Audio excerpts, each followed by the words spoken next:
Welcome to our very first edition of the Presson Leadership Forum in the year 2021.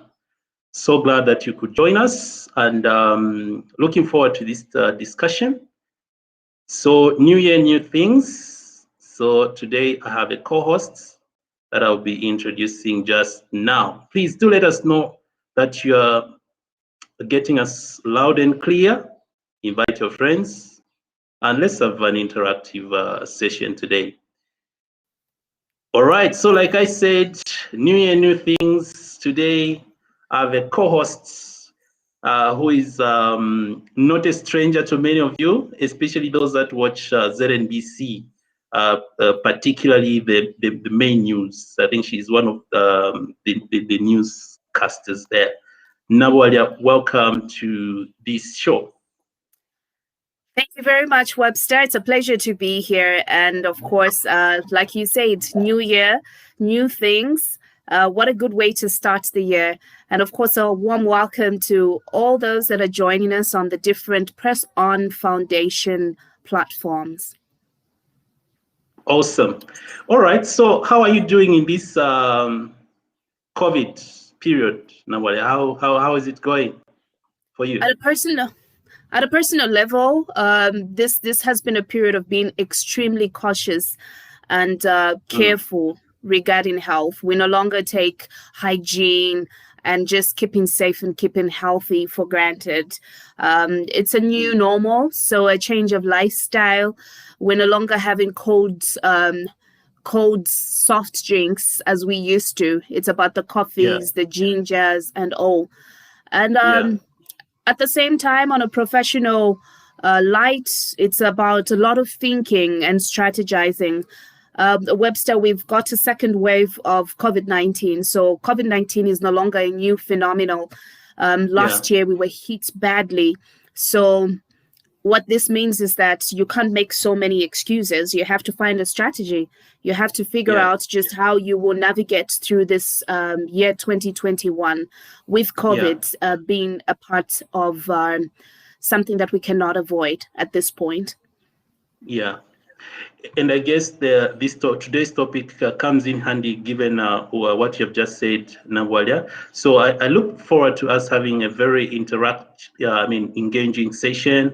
I can see a number of people have already joined us: Masuzio, Tawali, Tulaba, Chikuka, Philip Maimba, Bridget Kunda, Kachana Mbao, Michael Piri, and so many others. So please do us a favor, tag that friend or invite that friend to come along so that we can have a great and engaging discussion this evening. So today we're looking at strategic thinking, and we've got a special guest we are hosting today, and we are bringing him in just now.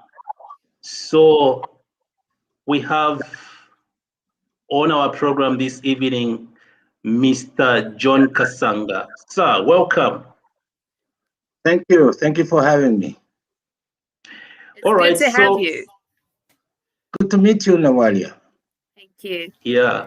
All right. By the way, we are not live on ZNBC, so we are live on the Presson Leadership Forum. Just to make sure, Mr. Kasanga and the rest of the viewers, those who are following us. All right. So to get started, today's topic is strategic thinking. Strategic thinking, and talking of strategic thinking. I'll just kind of give an overview before we dive into it. And then at some point, we're going to get some questions and comments from those who are watching. And then we are hoping that we wrap up before 7 p.m. This evening. So when we talk about strategic thinking, it's very key in leadership. So in its simplest form, strategic thinking is the ability to plan for the future. It's the capacity to prepare strategies and ideas that will both cope with the changing environments.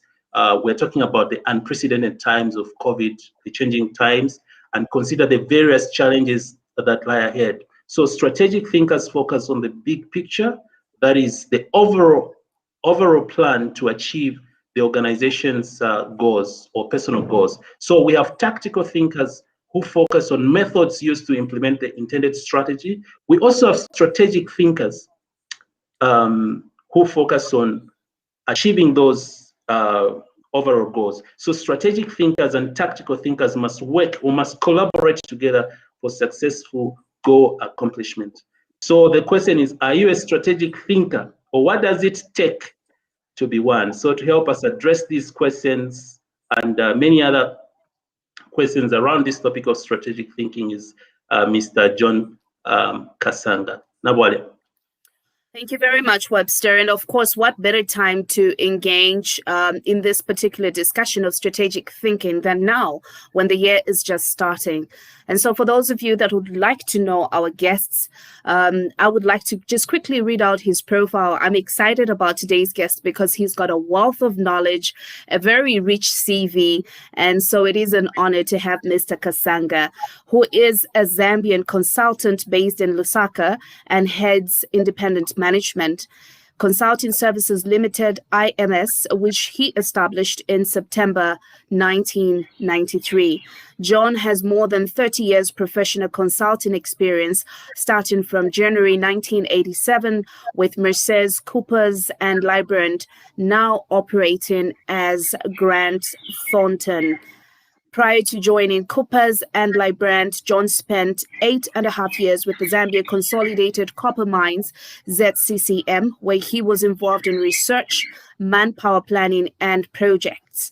John Kasanga's consultant background is diverse and has covered a wide range of policy and strategy reviews and regional trade studies on behalf of international donor and regional economic communities.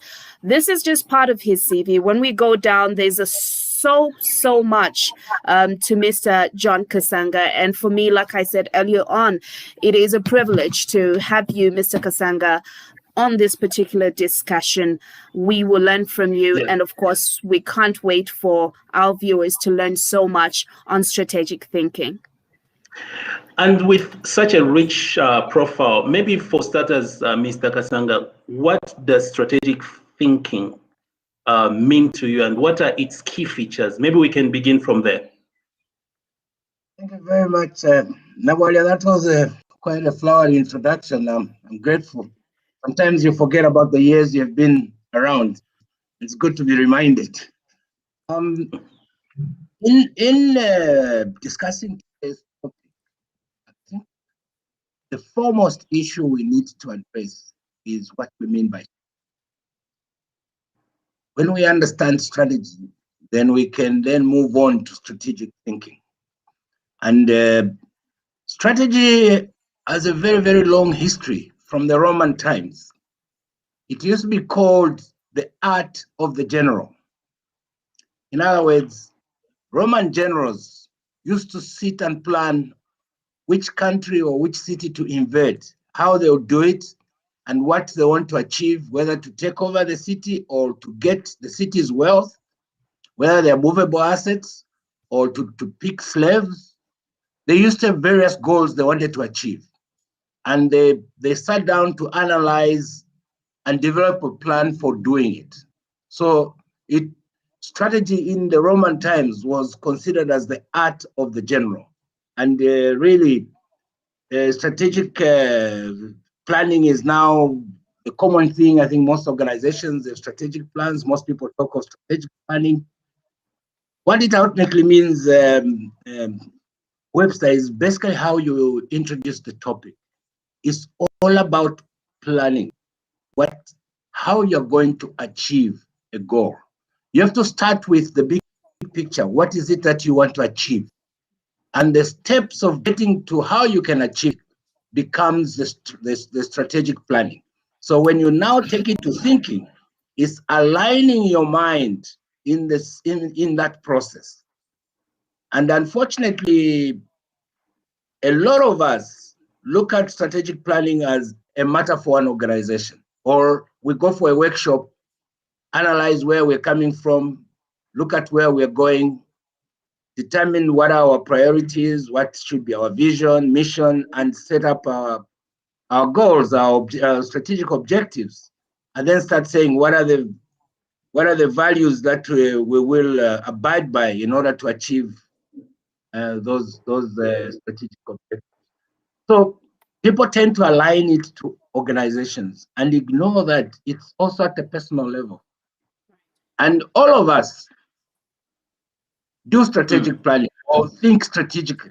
I think it's much easier to download it and say thinking strategically rather than strategic thinking, but thinking strategically. Let's take a very, very rudimentary example that affects all of us who drive. We all, especially during the era where schools were operating normally, we didn't have the COVID lockdowns, you'll be looking at the traffic and say, how am I going to get to my workplace and avoid the traffic or lessen my exposure to the congestion caused by traffic? So what do people do? They start route mapping, isn't it? Like in my case, I live in Kablonga, and I would say that once I get to Lusaka Golf Club intersection, I'm not proceeding on Los Angeles Boulevard because I'm going to be locked in traffic at Long Acres. So I'll take Dunduza Chisiza, go around, go and enter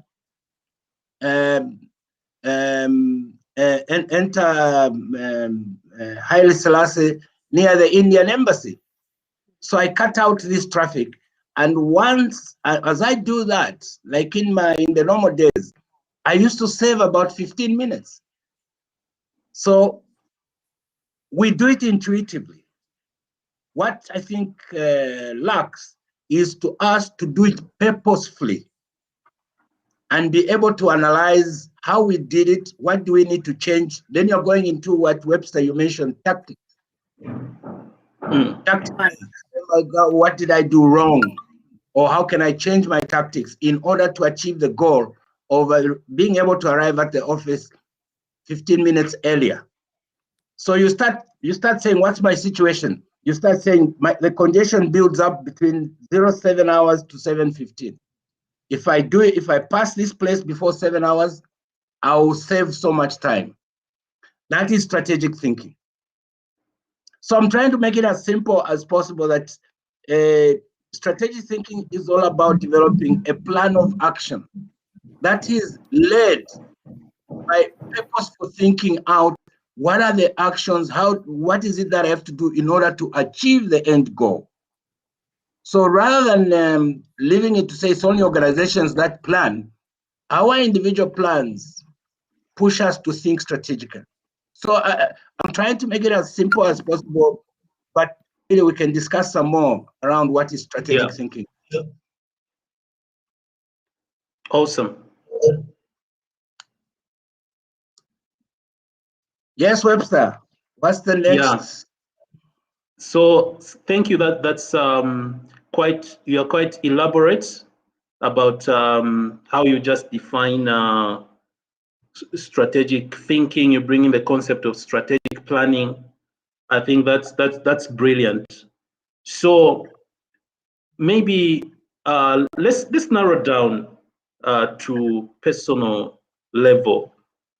At personal level, I know you have already touched some of these aspects in terms of the importance, the significance of strategic planning at personal and corporate level. What's the significance of strategic planning, Mr. Kasanga? Maybe you can narrow down at personal level much more. At the personal level, we all try with different levels of success to set personal goals. You would set a personal goal that I want to achieve this.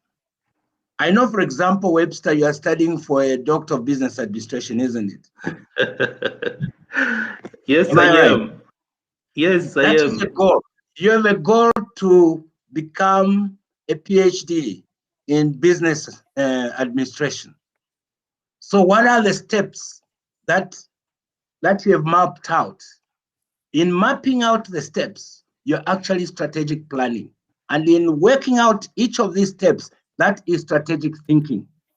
And as you do this, you will realize that when you are planning to say, this is what I want to be, or this is what I want to do, I want to build a house, or like I can give a personal example with me and my children's education.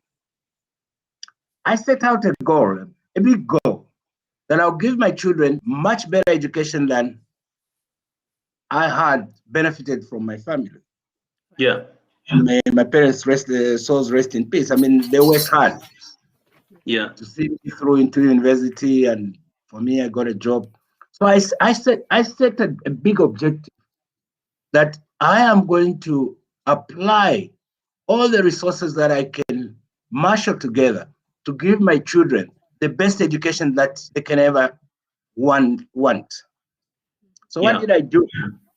The first thing was to put all of them through a primary school system, which I felt was good at the time. That's the Mines Trust School system through into Lusaka.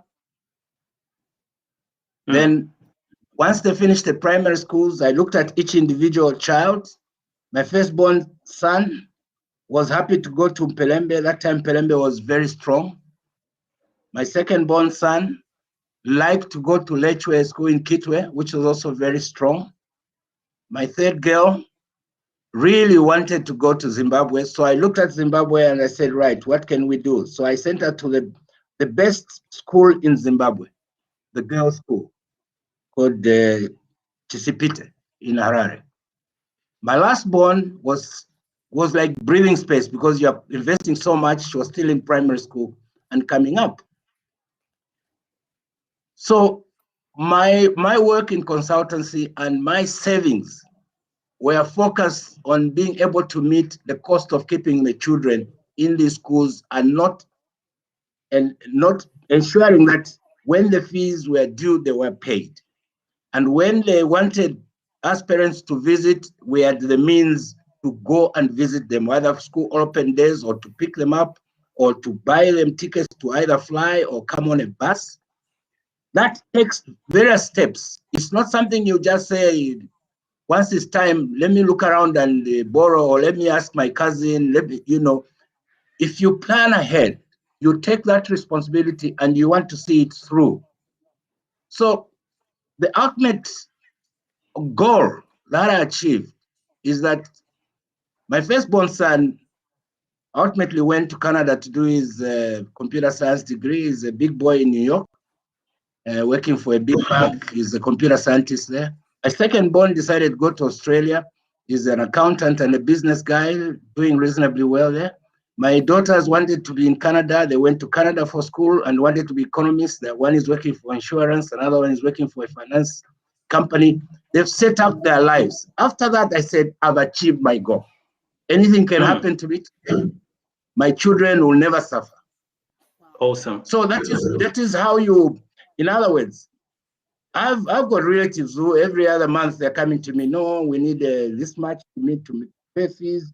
No, I'm waiting for my loan application. Can you? In other words, we all go through that, and it's going to happen. But if you set your goals much earlier, and then you start saying, I need to ensure that I've got the resources planned out, or you monitor your resources and ensure that where there are difficulties, you now change your tactics. Occasionally, I had to go and get an overdraft in order to meet the cost of school fees. But that's because you're looking ahead and planning how you're going to do it. So the biggest risk that we have that confronts all of us is that we are very intuitive, we are ad hoc.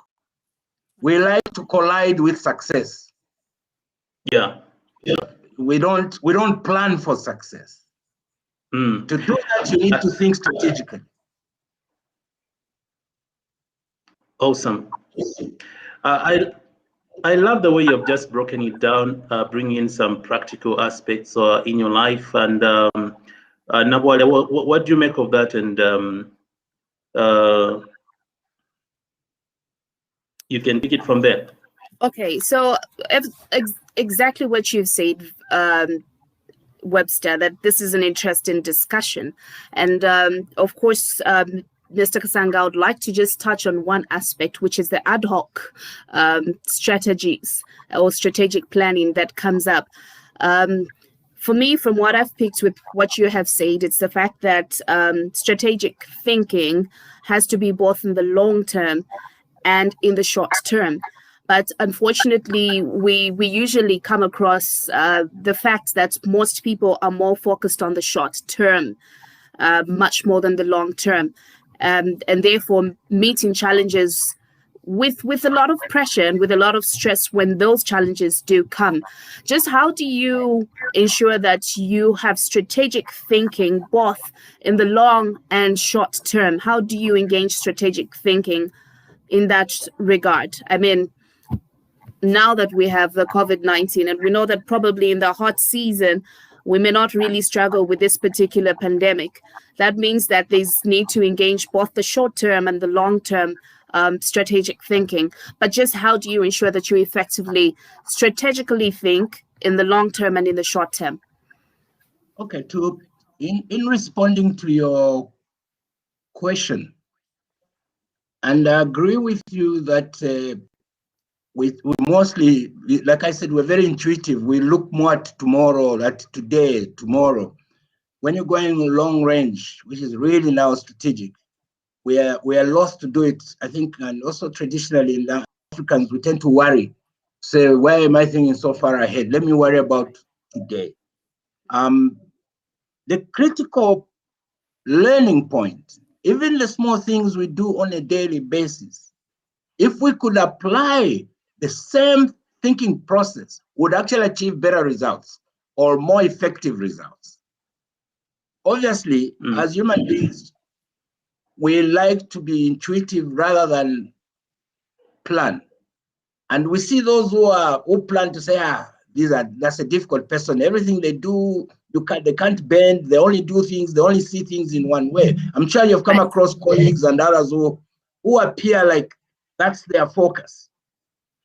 And the point I'm using the word focus is critical in this discussion, that we, as a human beings, we face so many things that may be disruptive, that may be build us on a daily basis. You talk of COVID, almost every day, I'm getting communications of a lost friend, someone has lost my own relatives.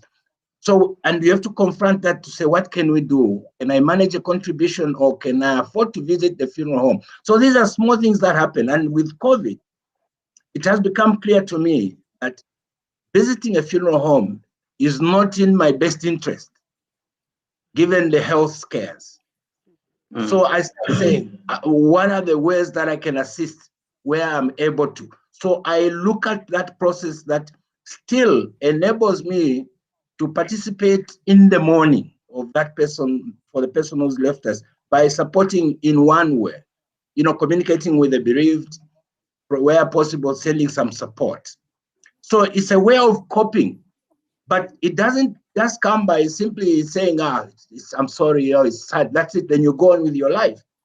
Because then you're avoiding the humanity that confronts us at times like COVID. But at the same time, you can't say, there's a funeral, I must get in the car and go to the funeral home, because you expose yourself, you might end up having more funerals than one thought of. So in terms of today, the most important thing is we've all had to change the way we do our work. We are all working from home or working remotely. Some of us, this imposes a bigger challenge, because you're not there marketing your service. You can't meet potential clients. You have to meet, you're meeting virtually. So what do you do? Like in my case, I invested in Zoom. So I get the package Zoom. That gives me easy communication. I can then engage in a live discussion with clients. So that is a coping mechanism, for example. And then you say, since I'm not driving around, I'm having savings with less use of the vehicle. How do I apply those savings? Rather than deciding, let me just go and buy several bottles of wine. So the strategic thing is to say, we are in difficulties. What can we do? What can I do? How do I earn a living? How do I ensure my family is provided for? How do I enable my communication with colleagues, those that are needed for business and those where you need to have social contacts? But that requires one to spend a few moments and think about this. You may not need to write it down, but if you organize your thoughts and then check out to say, right, I'm going to do A, B, and C. I've used the case of a funeral deliberately because we are all affected. All of us are affected all over the world. And we are all either self-imposed lockdowns or we're actually facing a physical lockdown. So I don't know, Nabwale, if I've brought out your point. Yes, you have, Mr. Kasanga. And while we're at it, just a warm welcome to Karen Louis, Mishik Piri, and Mwaba Gleobeth Kapima, as well as Walians Mukosha. Thank you very much for joining us on our discussion today, which is focusing on strategic thinking. Now, before I hand over to you, Webster, I think it's interesting how he has just given us a typical example of the times that we're living in.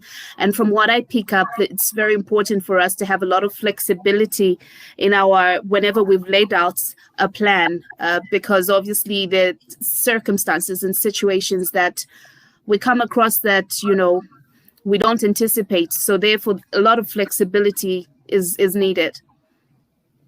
Awesome. I love that. And the way he's just bringing it home, I think we are able to relate. I mean, I just love that. So maybe as we continue in our discussion, let me remind our viewers, those who are following the program, that you can send your question. Very soon we'll be taking your questions. So please, in the comment section, just type in your question and we'll be able to address as many questions as we can before we wind down. So, Mr. Kasanga, this year is a very critical year in Zambia, in the sense that we are having general elections. And when we bring in strategic thinking, I just want you to zero in on the significance of having strategic thinkers. I would have loved you maybe to separate the corporate life in terms of strategic thinking in the corporate world or in businesses, and also strategic thinking in civic leaderships. Do we need strategic thinkers from local government, our councillors, our MPs, and at national level? Do we need to have strategic thinkers in civic leadership? How do you respond to that? I would be very daring and say we only need strategic thinkers in positions of leadership. If they are not, they need to learn how to think strategically.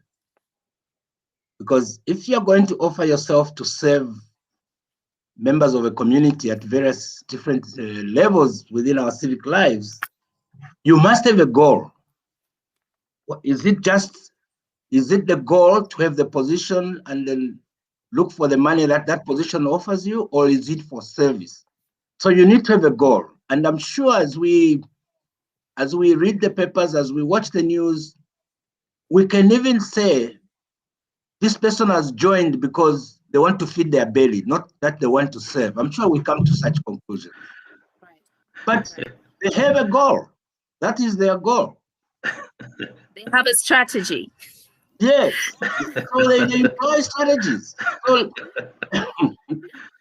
what we need is to be able to understand the strategies of persons engaging in civic or hoping to serve in various capacities in our country. We must know what is their goal. Just like, let me come back to the organization. I think it's important to link it. In an organization, we always say the owners of the company are the visionaries. The people who do the work are the missionaries. It's like in religion. You have the missionaries who are sent out to go and convert people into Christianity, isn't it? You have those who set the vision. Then you send out your missionaries, the people who go and actually do the work, which is how you link vision and mission. Now, if you take that understanding and drop it down, for you as an individual in that organization to be effective, you must be able to not only understand the organizational vision, mission, and strategic objectives, you must see your role in that, isn't it? As you see your role, you then set your own sub-level goals that enable you to contribute effectively to the broader aim. So now when we come into civic society, as a population, our civic duty is to vote, isn't it? To vote people in office who will serve us. Now, if we go and vote for people whose goal is to go and save themselves, what have we done? Are we contributing to the growth of the country? No. We are supporting the achievement of personal goals of individuals who are going to use public office. So a person who says, I want to be an MP, must be able to say, what is it that they are going to do that will contribute to the improvement of my well-being? If they can't show that link, then they've not sold themselves. And as a voter, I must look for people who will give me a very good expose or explanation or share their vision of what it is they're going to do. Then I say, right, I think I need to cast my vote for that person. But what is the reality? We tend to vote on the basis of the people make more noise, people who give a lot of gifts in various forms, or those who use a platform where it's assumed because I'm in this tribe, then that person has to have my vote. It means as a population, we're not engaging in strategic thinking. And it's at a very, very rudimentary level. So to recap, number one, a person seeking public office needs to align their goals to what that public office is expected to achieve, or how they're going to advance the achievement of that public office's broader goals. They need to say what it is that they're going to do. If they can't, you as a voter must question. And if they have a record of poor performance, they've been there, but it's been to save their individual goals or to protect themselves in office or to make sure they don't get out of office, then you know that is their strategic goal. So when you're voting, you know what you're voting for. You're voting for someone whose interest is purely to stay in office, not what they're going to deliver to you. Awesome. Okay. Very interesting thoughts there, Mr. Kasanga. And of course, I want to engage some of the viewers. Darlington says, great discussion. As a young person, I'm loving this. It's so helpful and insightful.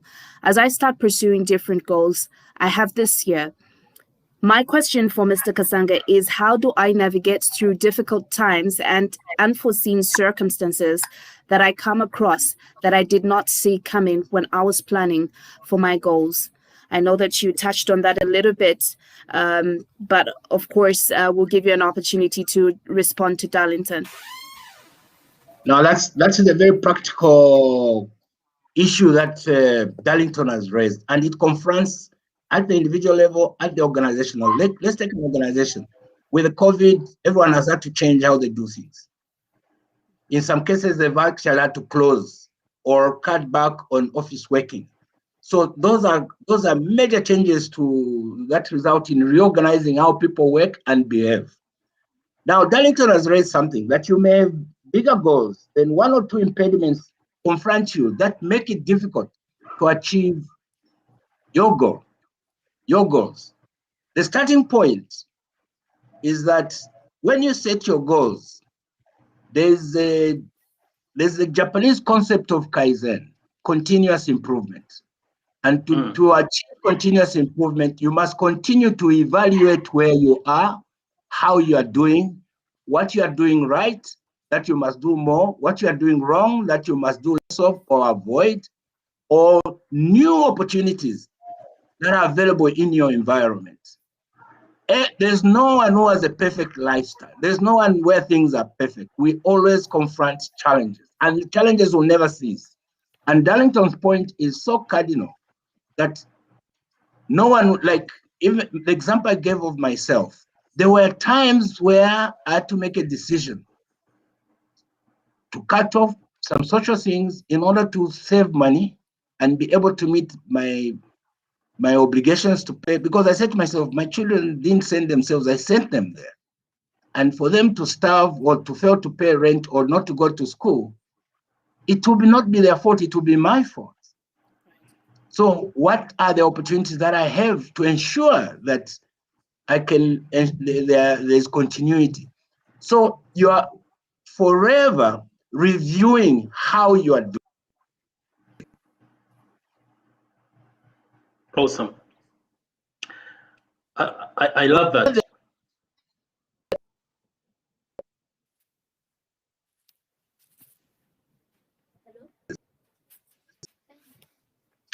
All right.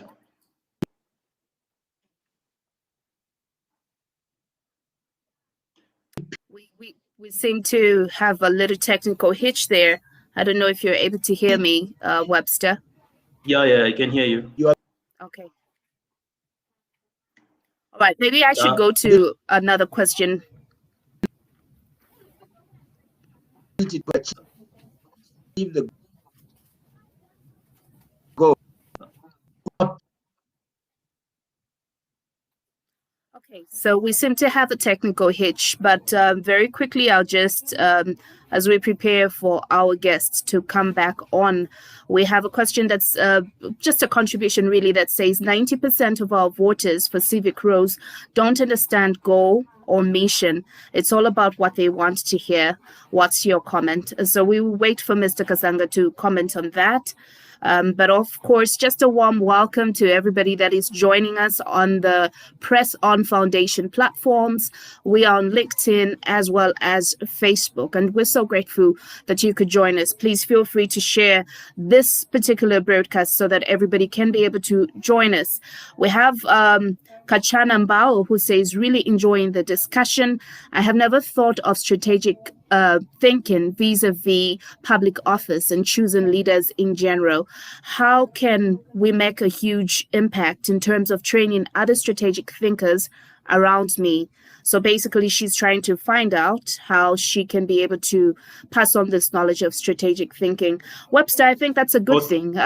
If we can have people in our organizations that are strategic thinkers passing on this particular knowledge of strategic thinking to others, there is a saying that a great leader is one that brings up other leaders as well.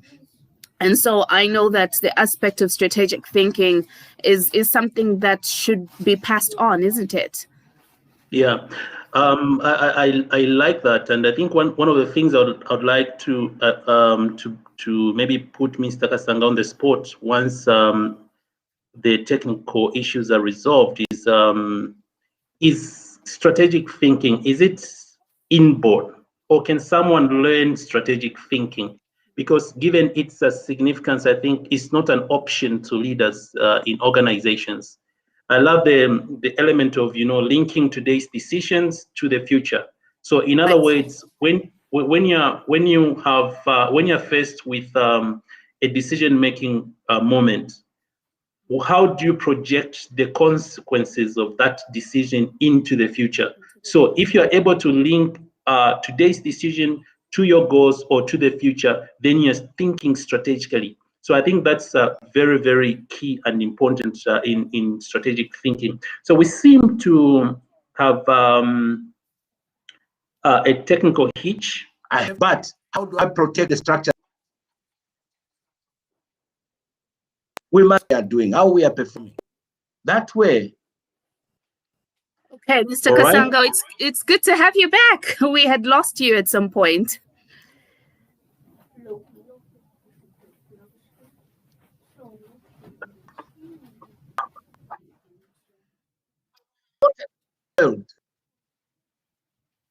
Well, basically, I would like to let you in on a question. I hope you can be able to hear me. Okay, great. We're getting very positive feedback from our viewers, and one of the comments we got was from Kachana, who was saying, really enjoying the discussion. I have never thought of strategic thinking vis-a-vis public office and choosing leaders in general. How can I make a huge impact in terms of training other strategic thinkers around me, whether in my organization, family, or fellow voters?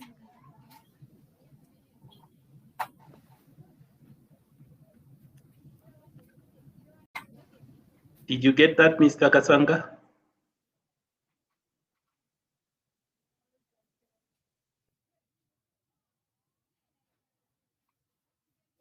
Okay, I think we're struggling with that particular feed. Yeah. But we will definitely be patient. We still have a little bit of time, and we do hope that our viewers can be able to continue and stay with us. We have also, I think I saw something from Karen not too long ago, a comment saying that she is watching with her husband, with her hubby, and they are enjoying the discussion. So obviously it would be great for us to have our personal introspection. As we have talked about strategic thinking, how you can think at an organizational level in whatever position that you are in, it would be a good thing to now begin to introspect at a personal level as well, regarding how you can strategically think.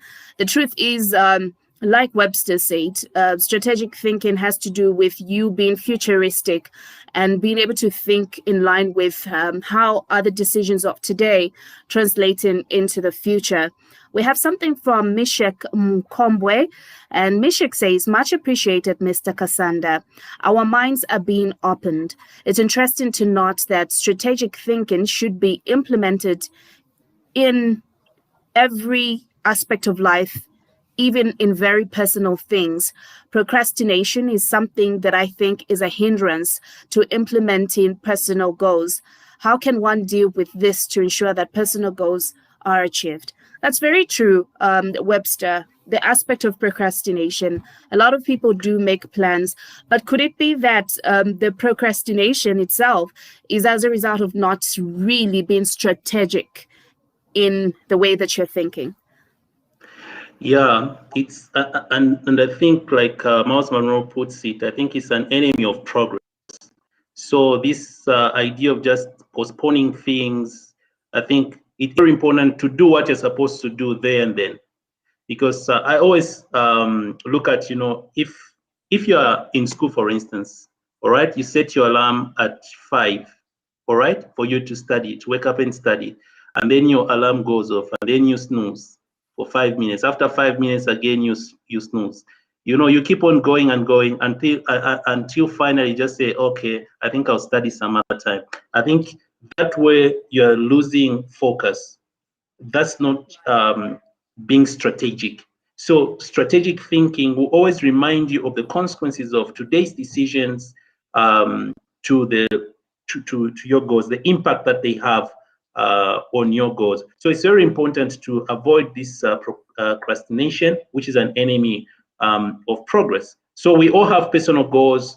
We set goals, and I think, like you said, Navalia, at the beginning of the year, for instance, many people would have the goals that they want to pursue or which they want to achieve in a particular year. So I think it's very important to keep the focus, like Mr. Kasanga put it. You keep your focus. My goal is to do this, and then you work towards that. So let's see if we can get him back on. Mr. Kasanga, welcome back. Can you hear us? Welcome back. Yes, yeah. We need strategic thinking in order to address this problem. Yes, we do, sir. We definitely do. We have a couple of questions that are coming in. A lot of people are really engaging with us on this platform. Francis Kaunda is asking, so I'll take 2 questions in the interest of time, so you will respond to both of them as you respond. So Francis Kaunda is saying, why don't they teach strategic thinking in school? He says, I did economics and never heard of that important information during my entire undergraduate studies. Another response another engagement that we had was that from Mishek Mkombwe. Mishek is saying, much appreciated, Mr. Kasanga. Our minds are being opened. It's interesting to note that strategic thinking should be implemented in every aspect of life, including our very personal things. Procrastination is something that I think is a hindrance to implementing personal goals. How can one deal with this to ensure that it does not affect their goal setting? So, two questions, one to do with procrastination and another one to do with why we're not learning strategic thinking in our institutions of learning. It's very simple. Institutions of learning are not adapting to changes in society. Let me give you something much more practical, because we always say Zambia's agriculture is core. It's a core sector. In other words, agriculture is core to Zambia's economic well-being and to getting people out, alleviating poverty, isn't it? Now, you look at the curriculum that they teach at agriculture colleges. It doesn't include climate smart agriculture. It doesn't include conservation farming. You learn that much later through programs that are funded by donors. Then they come and teach these guys who are graduates from colleges, from universities, who have done agricultural sciences, they've done crop farming, they've done livestock farming. They come and learn about conservation farming much later in life. Whereas if it was taught at the beginning, it would improve agricultural practices and result in better goods when people are farming. So the same issue about strategic thinking and being taught at school. Of course, thinking for other countries like America, let me say the developed world, this concept has been there for a long time. In our case, we have not adapted our curriculum. In other words, we are not reviewing and improving. Like I said, the Kaizen concept, continuous improvement. And it can only, when you are focused on continuous improvement, you're always examining in the environment that you are in to say, what other new things can I learn that will improve my situation? So it's never too late. The issue of the schools adopting this, it's how every management program, as long as you teach strategic planning, you should be able to teach strategic thinking. Right.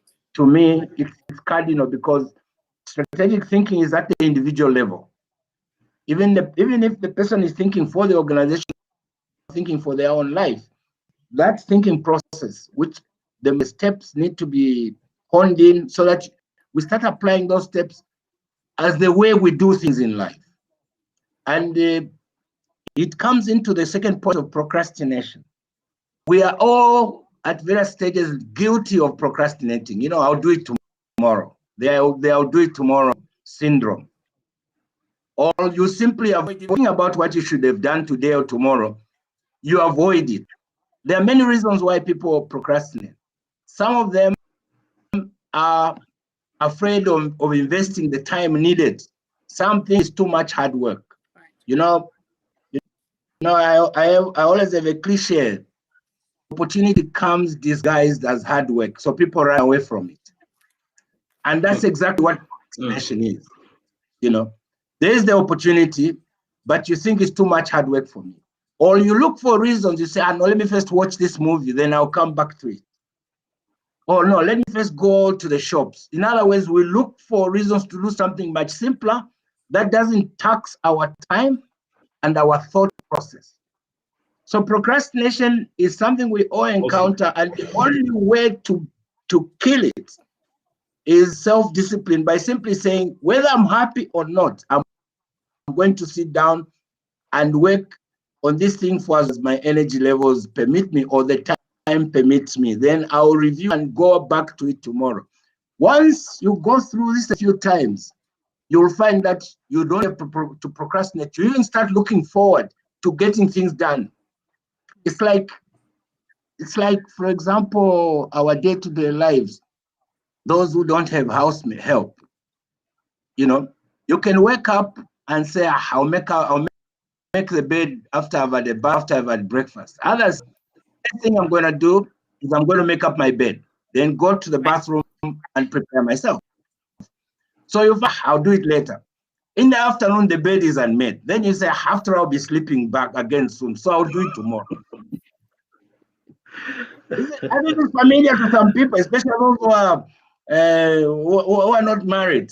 I mean, the women end up taking up the burden of making up the bed, but to me, it's supposed to be both. If you don't have house help, or but the significance, I'm sure, Nawalia, you can understand what I mean.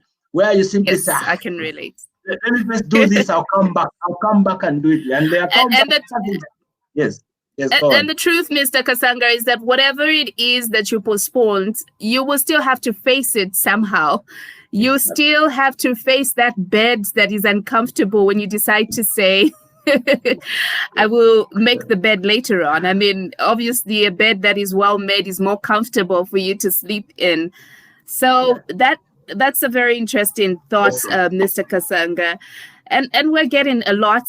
Webster, can I go into the last one? Yeah, you can just maybe read out the last, is it comments or questions? Right, okay. It looks like time is really not on our side, so we'll wind down in a few minutes.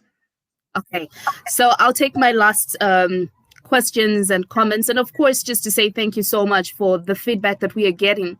Somebody is saying that we should have a strategic plan to mitigate the network problem in the next session. I like that.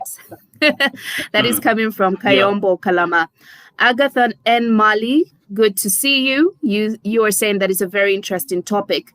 Miss Muilu says that, Mr. Kasanga, you mentioned visionary and missionary. Kindly expand more on this, especially that the visionary may be strategical thinkers, but the missionaries are not. So I'll still take in another one. So kindly take note of that question, Mr. Kasanga. The next question is from Kayongo. Actually, we'll take from Worthy Graham Sikazwe. Worthy is saying, I don't know if you can highlight that for me. Quite an interesting topic. There's so many thinkers and leaders who think, but we have very few strategic thinkers. Most people are easily driven by current circumstances as they think and plan the future. This usually works against planning. Okay, I cannot see the other part. I think it probably meant achievement of goals. Right. Yes. So we'll start with the first one, the issue of a visionary and the missionary.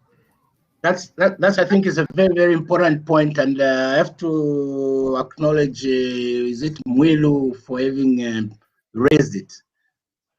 One of the things that we encourage even when I'm taking up management development sessions is about leadership.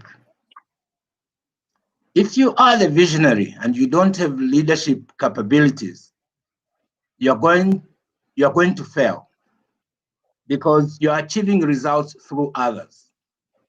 You see what I mean? You're achieving your results through others. Now, for them to achieve, to share and drive to where you're going, they not only must be given the tools, but they must also be supported by the techniques.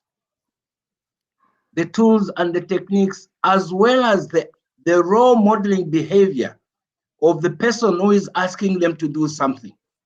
I'm going to ask you to do something that you yourself know that even he would love to, he can do it, or he would also be capable of doing it. If I'm going to ask you something that I myself wouldn't want to do or would rather avoid doing, you are going to do it because it's an instruction, not because you believe in it. And in doing so, you are not going to be very strategic about planning your tactics, how to actually deliver. So the important link about the visionary and the mission, the visionary must be able to role model the behavior of what a missionary should do. If you can't role model that behavior, why should you expect others to do it? And that is where you now go into the realm of leadership. You can claim I'm leading from behind, but if you are leading from behind, the people you've sent forward, have they got the tools and the techniques, and do they share the same understanding of what it is that they're supposed to achieve and the risks associated with where they are going?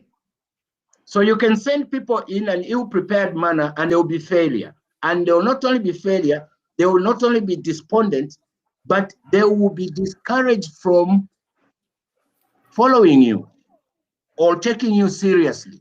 They will tend, because they know that you're just asking us to do something that you yourself don't believe in.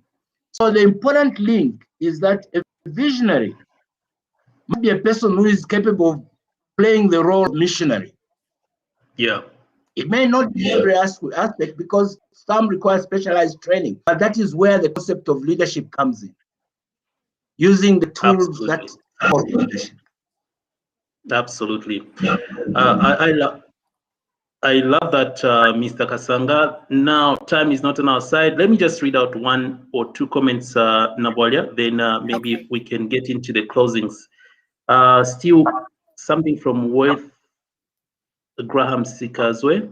This usually works against planning and achieving goals. My question is strategic thinking a driving force to innovation? Just keep your thought there. Francis Kaunda says that's very true, especially with our managers at places of work. Edgar Susiku is saying interesting. So maybe, Mr. Kasanga, one of the key roles in the nation that you have performed is being board chair of the Financial Intelligence Center, a very strategic organization in our nation. So when comments like this one from Francis Kaunda saying this is very true, especially with our managers at places of work, how do you relate this to what Francis is talking about in places of work? And maybe you can also touch on the other question from Sikazwe. Okay, let me start with a question from Sikazwe. I like the way he puts it, a driving force to innovation. I mentioned at the outset that there's the Japanese concept of Kaizen, continuous improvement, which is what total quality management. And if you are continuously evaluating how you are doing, you're assessing, are there better ways of doing something? That is what leads into innovation. Right. What drives innovation is the questioning of where you are. You're questioning, can't I do better? Can't I do it in another way? Would it not be cheaper?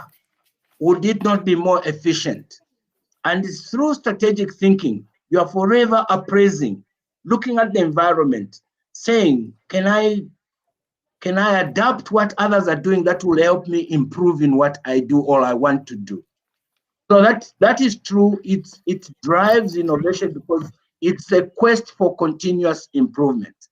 Now, coming to your last point on the link with the FIC, you firstly need to understand that I was last with the FIC towards the back end of 2019.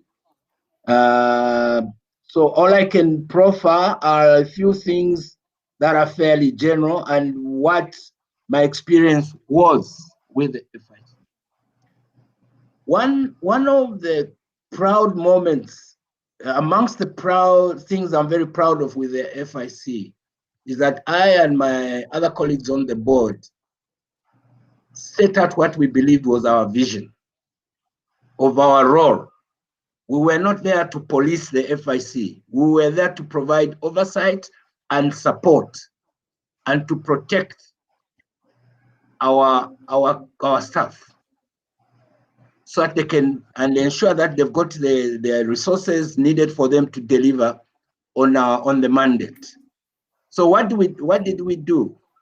Amongst the first things we did was to come up with a board charter that sets out the do's and don'ts of us as board members, and signed, each one of us individually signed, so that A, we address issues of conflict of interest, We address issues of ensuring that the institution operates independent, and that if it meant losing our appointments, we'd rather lose our appointments as board members than sacrifice the independent operational autonomy of the institution. We set out these principles, and we ensured that management understood that we were giving them the space, but we then discussed with them our expectations, professional integrity, technical ability, and we now started looking at who are the best persons who can do what jobs within the FIC.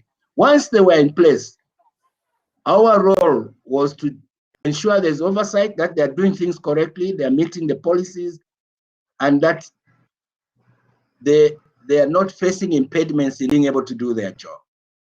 We did not, therefore, take on the agenda to say, let's find ways of firing the people, or let's stop them from investigating or sourcing intelligence covering particular members of society or whatever.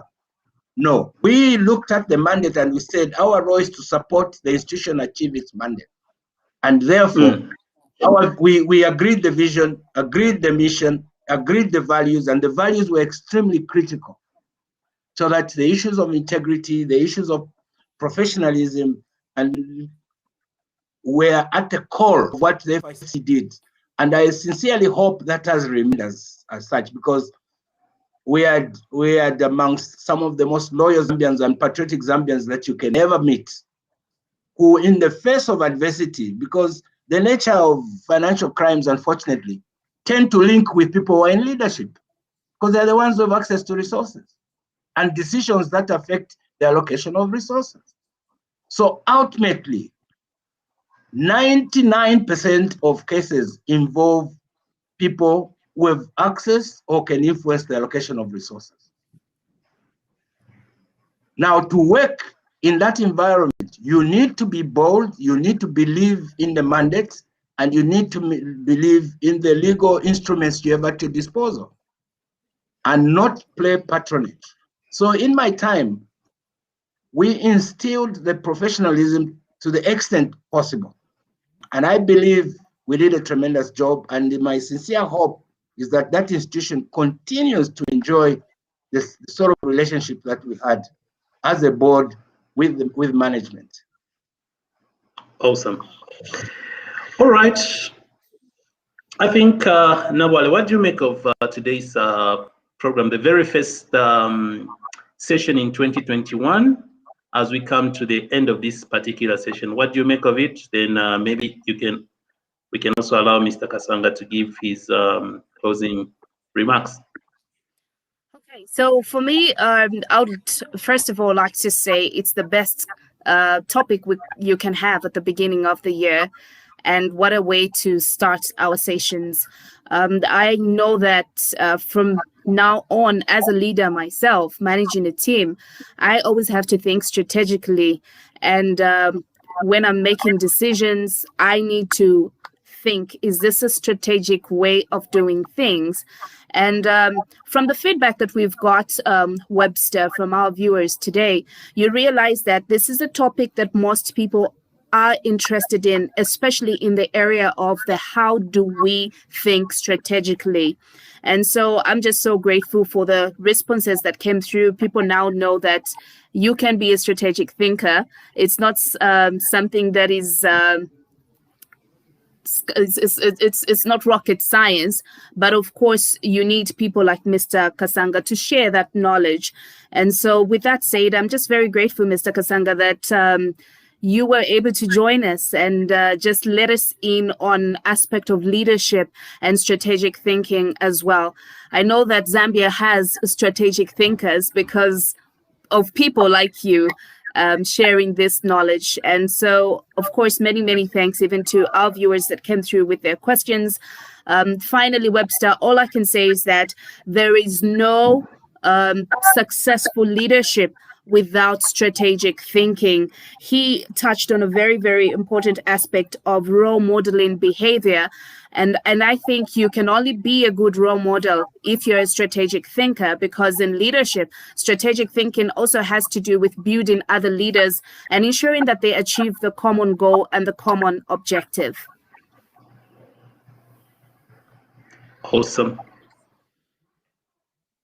Awesome. I love that. Thank you so much, Nabwalia. Mr. Kasanga, how would you wrap up today's discussion? And thank you so much for making it.